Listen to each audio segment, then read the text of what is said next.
Good morning, good afternoon, or good evening, depending on when you're watching this resource.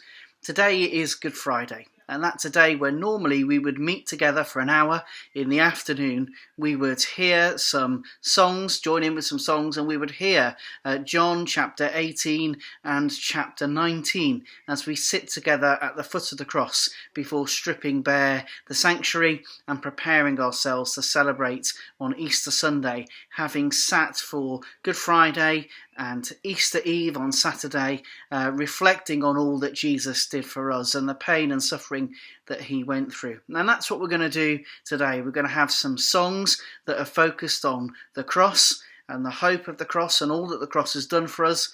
And we are going to hear the words from John chapter 18 and John chapter 19, if you wish to take your own Bibles and follow along. There will also be some periods of silence, and that's for you to offer your own thoughts and reflections in your prayer time. I'd encourage you to light a candle at the beginning of this time, and then right at the end, there won't be any final goodbyes like there normally is on these sessions. The service will just end, and that's a time for you to blow out your candle, symbolising blowing out the light of Christ when he died on the cross. And we wait, just like the disciples did, in isolation, in an upper room, waiting for the hope and the promise that Jesus would rise again. When he had finished praying, Jesus left with his disciples and crossed the Kidron Valley. On the other side there was a garden, and he and his disciples went into it. Now Judas, who betrayed him, knew the place, because Jesus had often met there with his disciples. So Judas came to the garden, guiding a detachment of soldiers and some officials from the chief priests and the Pharisees. They were carrying torches, lanterns and weapons. Jesus, knowing all that was going to happen to him, went out and asked them, "Who is it you want?" "Jesus of Nazareth," they replied. "I am he," Jesus said, and Judas the traitor was standing there with them. When Jesus said, "I am he," they drew back and fell to the ground. Again he asked them, "Who is it you want?" "Jesus of Nazareth," they said. Jesus answered, "I told you that I am he. If you are looking for me, then let these men go." This happened so that the words he had spoken would be fulfilled. "I have not lost one of those you gave me." Then Simon Peter, who had a sword, drew it and struck the high priest's servant, cutting off his right ear. The servant's name was Malchus. Jesus commanded Peter, "Put your sword away. Shall I not drink the cup the Father has given me?" Then the detachment of soldiers with its commander and the Jewish officials arrested Jesus. They bound him and brought him first to Annas, who was the father-in-law of Caiaphas, the high priest that year. Caiaphas was the one who had advised the Jewish leaders that it would be good if one man died for the people.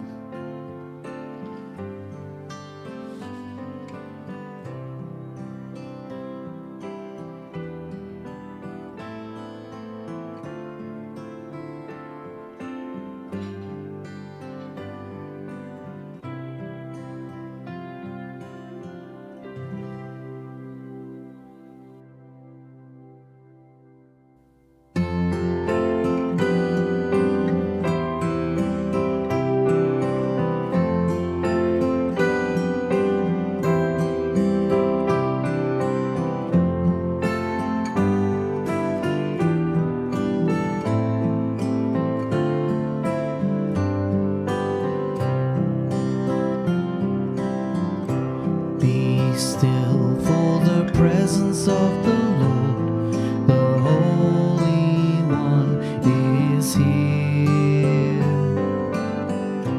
Come bow before him now with reverence and fear. In him no sin is found. We stand on holy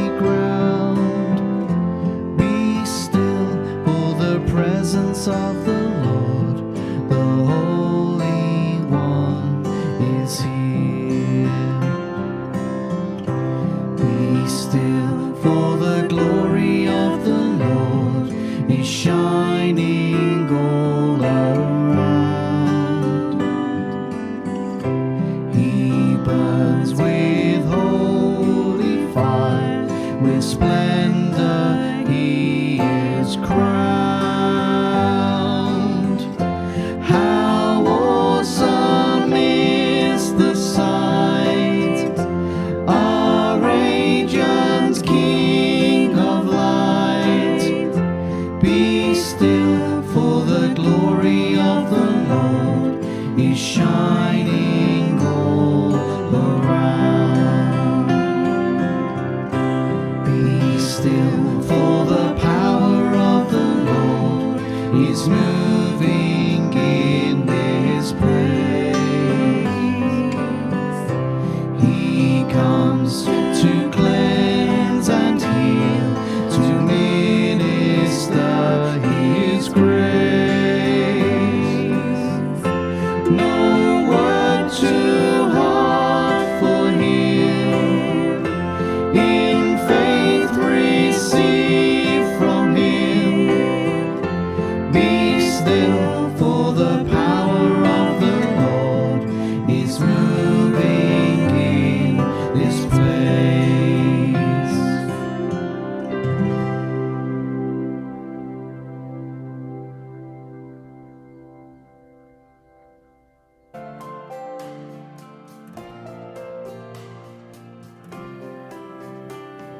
Simon Peter and another disciple were following Jesus. Because this disciple was known to the high priest, he went with Jesus into the high priest's courtyard, but Peter had to wait outside at the door. The other disciple, who was known to the high priest, came back, spoke to the servant girl on duty there, and brought Peter in. You aren't one of this man's disciples too, are you? She asked Peter. He replied, I am not.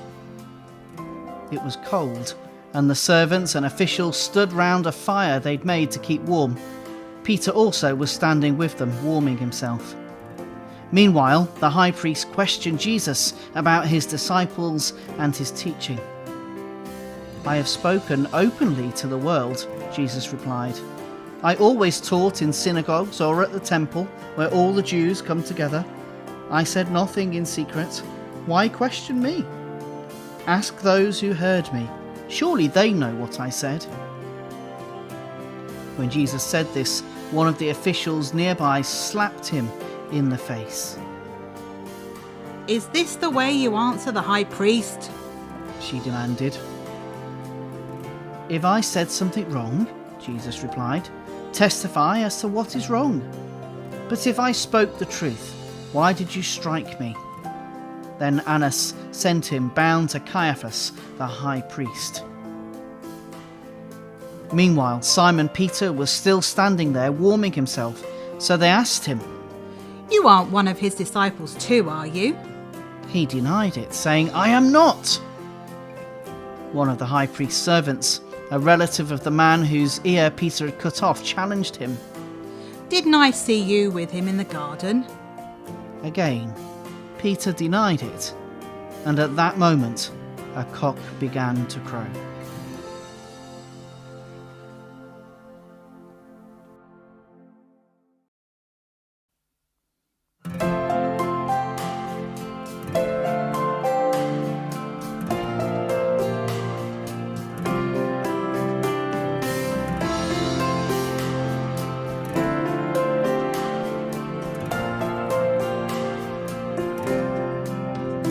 Give thanks with a grateful heart. Give thanks to the Holy One.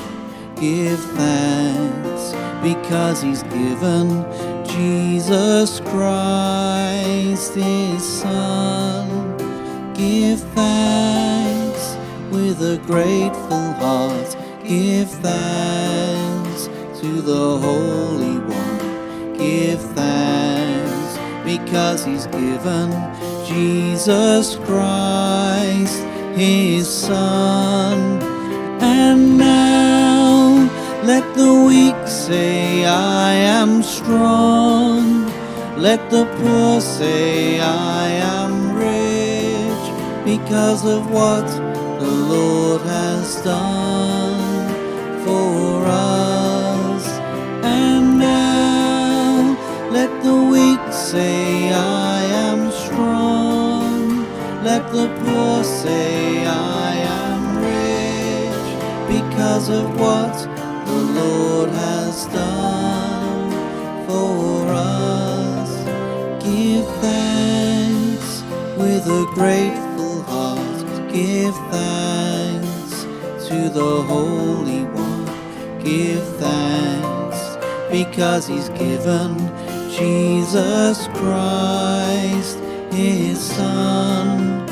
Give thanks with a grateful heart.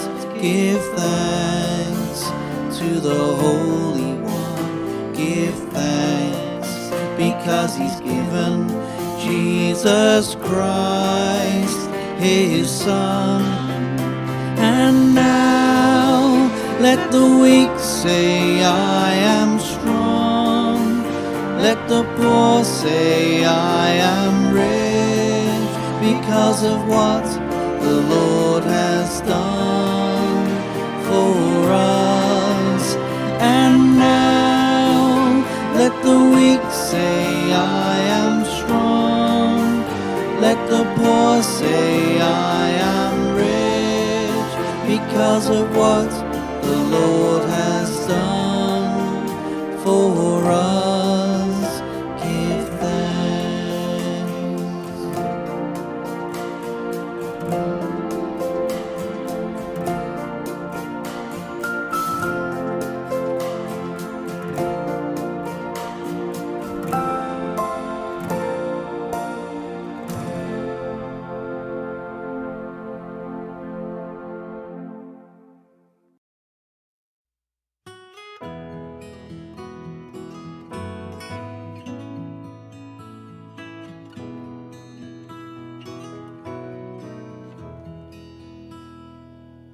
Then the Jewish leaders took Jesus from Caiaphas to the palace of the Roman governor.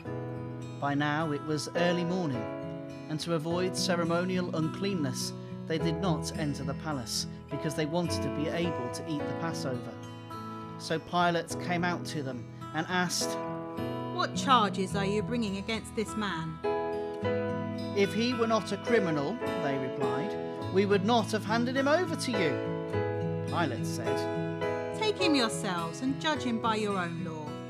But we have no rights to execute anyone, they objected. This took place to fulfill what Jesus had said about the kind of death he was going to die. Pilate then went back inside the palace, summoned Jesus and asked him, Are you the King of the Jews? Is that your own idea? Jesus asked. Or did others talk to you about me? Am I a Jew? Pilate replied. Your own people and chief priests handed you over to me. What is it you have done?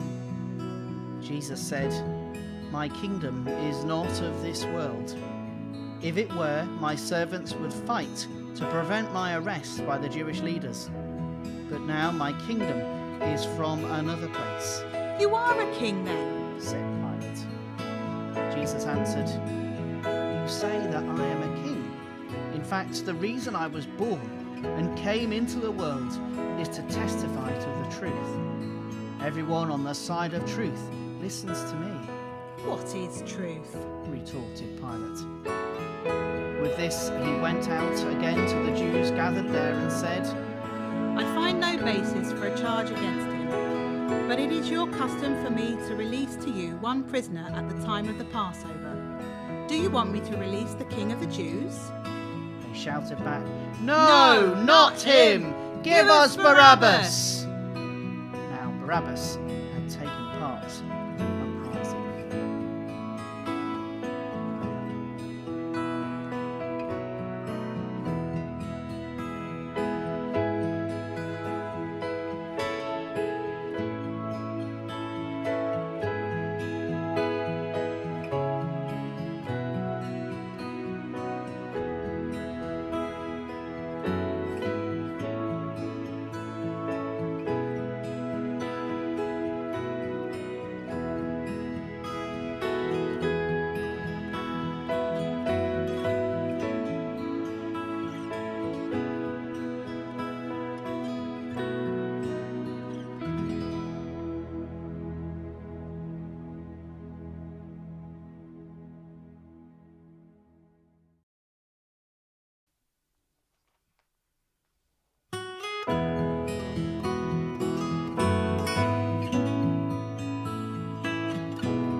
deep the Father's love for us, how vast beyond all measure, that He should give His only Son to make a wretch's treasure. How great the pain of searing loss! The Father turned His face away, as wounds which Mother chosen one bring many sons to glory.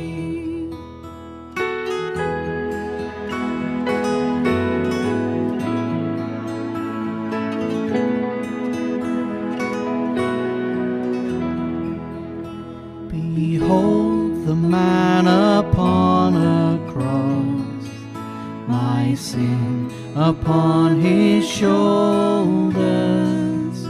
Ashamed I hear my mocking voice call out among the scoffers. It was my sin that held Him there until it was accomplished. His dying breath has brought me life. I know that it is finished.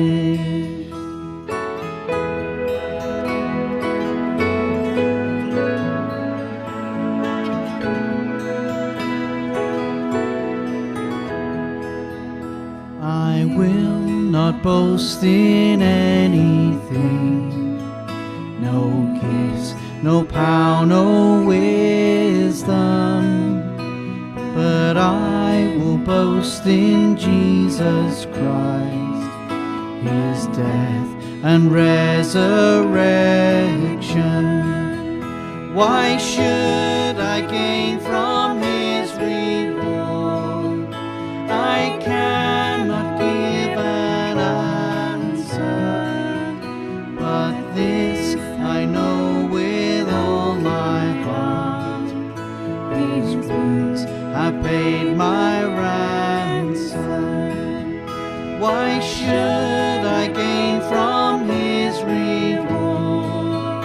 I cannot give an answer, but this I know with all my heart: His wounds have paid my ransom.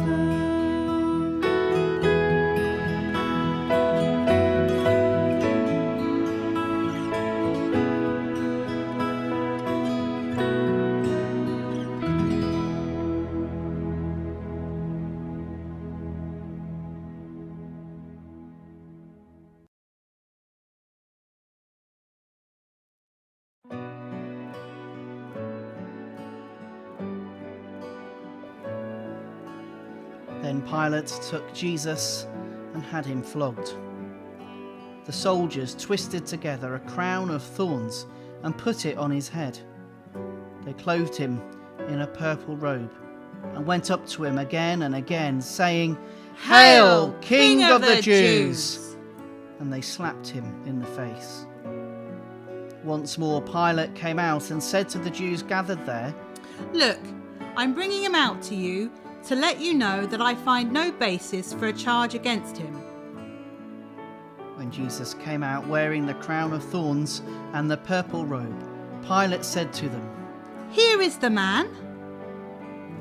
As soon as the chief priests and their officials saw Him, they shouted, "Crucify! Crucify!" But Pilate answered, You take Him and crucify Him. As for me, I find no basis for a charge against Him. The Jewish leaders insisted, "We have a law, and according to that law He must die, because He claimed to be the Son of God." When Pilate heard this, he was even more afraid, and he went back inside the palace. Where do you come from? He asked Jesus, but Jesus gave him no answer. Do you refuse to speak to me? Pilate said, Don't you realise I have power either to free you or to crucify you?" Jesus answered, "You would have no power over me if it were not given to you from above. Therefore, the one who handed me over to you is guilty of a greater sin." From then on, Pilate tried to set Jesus free. But the Jewish leaders kept shouting, "If you let this man go, you are no friend of Caesar. Anyone who claims to be a king opposes Caesar." When Pilate heard this, he brought Jesus out and sat down on the judge's seat at a place known as the Stone Pavement, which in Aramaic is Gabbatha. It was the day of preparation of the Passover. It was about noon. "Here is your king," Pilate said to the Jews. But they shouted, "Take him away! Take him away! Crucify him!" "Shall I crucify your king?" Pilate asked. "We have no king but Caesar," the chief priests answered. Finally, Pilate handed him over to them to be crucified. So the soldiers took charge of Jesus. Carrying his own cross, he went out to the place of the skull, which in Aramaic is called Golgotha. There they crucified him, and with him 2 others, one on each side and Jesus in the middle. Pilate had a notice prepared and fastened to the cross. It read, "Jesus of Nazareth, the King of the Jews." Many of the Jews read this sign, for the place where Jesus was crucified was near the city, and the sign was written in Aramaic, Latin, and Greek. The chief priests of the Jews protested to Pilate. "Do not write the King of the Jews, but that this man claimed to be the King of the Jews." Pilate answered, "What I have written, I have written." When the soldiers crucified Jesus, they took his clothes, dividing them into 4 shares, one for each of them, with the undergarment remaining. This garment was seamless, woven in one piece from top to bottom. "Let's not tear it. They said to one another. Let's decide by lot who will get it." This happened that the scripture might be fulfilled that said, "They divided my clothes among them and cast lots for my garment." So this is what the soldiers did. Near the cross of Jesus stood his mother's sister, Mary, the wife of Clopas, and Mary Magdalene. When Jesus saw his mother there, and the disciple whom he loved standing nearby, he said to her, "Woman, here is your son." And to the disciple, "Here is your mother." From that time on, this disciple took her into his home.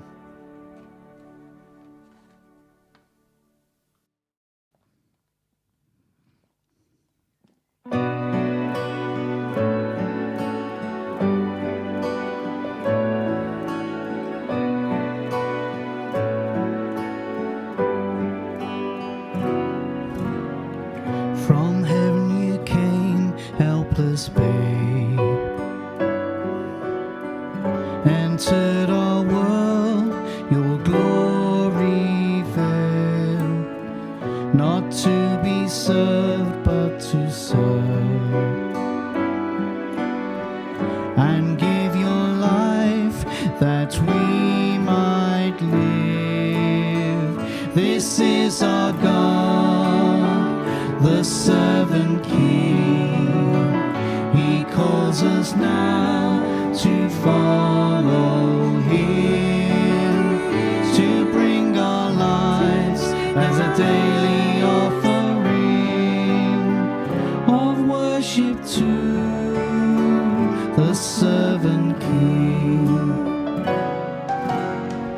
There in the garden of tears, my heavy load he chose to bear. His heart with sorrow was torn, yet not my will but yours, he said. This is our God, the servant King. He calls us now to follow him.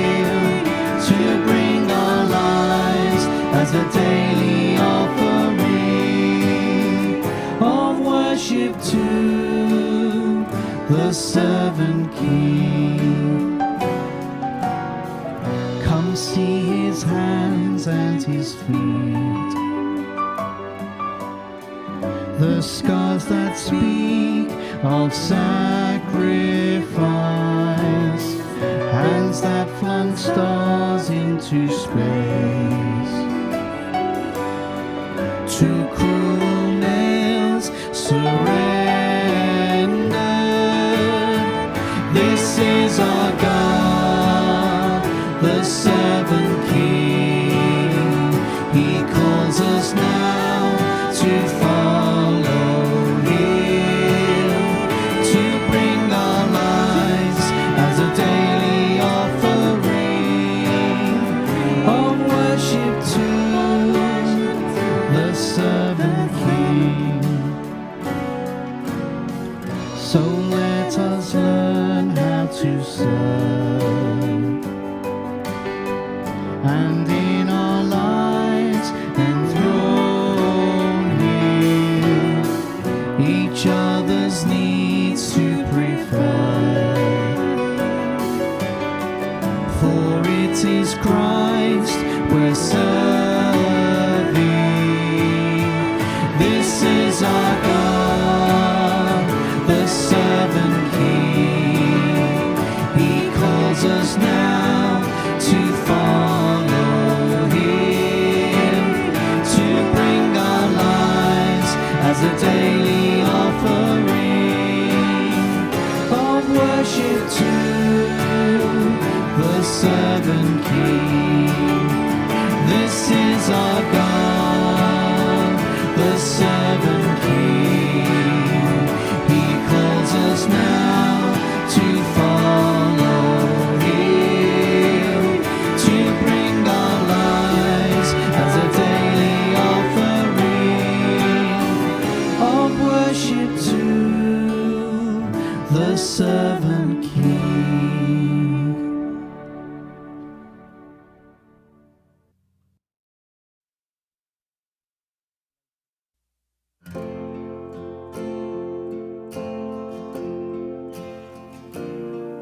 Later, knowing that everything had now been finished, and so that the scripture would be fulfilled, Jesus said, "I am thirsty." A jar of wine vinegar was there, so they soaked a sponge in it, put the sponge on a stalk of the hyssop plant, and lifted it to Jesus' lips. When he had received the drink, Jesus said, "It is finished." With that, he bowed his head and gave up his spirit. Now it was the day of preparation, and the next day was to be a special Sabbath, because the Jewish leaders did not want the bodies left on the crosses during the Sabbath. They asked Pilate to have the legs broken and the bodies taken down. The soldiers therefore came and broke the legs of the first man who had been crucified with Jesus, and then those of the other. But when they came to Jesus and found that he was already dead, they did not break his legs.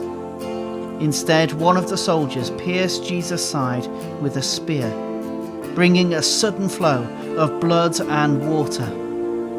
The man who saw it has given testimony, and his testimony is true. He knows that he tells the truth, and he testifies that you also may believe. These things happened so that the scripture would be fulfilled. Not one of his bones will be broken.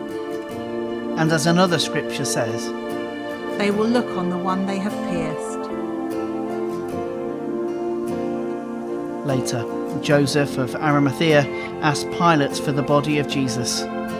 Now Joseph was a disciple of Jesus, but secretly because he feared the Jewish leaders. With Pilate's permission, he came and took the body away. He was accompanied by Nicodemus, the man who earlier had visited Jesus at night. Nicodemus brought a mixture of myrrh and aloes, about 35 kilograms. Taking Jesus' body, the two of them wrapped it with the spices in strips of linen. This was in accordance with Jewish burial customs. At the place where Jesus was crucified, there was a garden, and in the garden a new tomb in which no one had ever been laid. Because it was the Jewish day of preparation, and since the tomb was nearby, they laid Jesus there.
So amazing.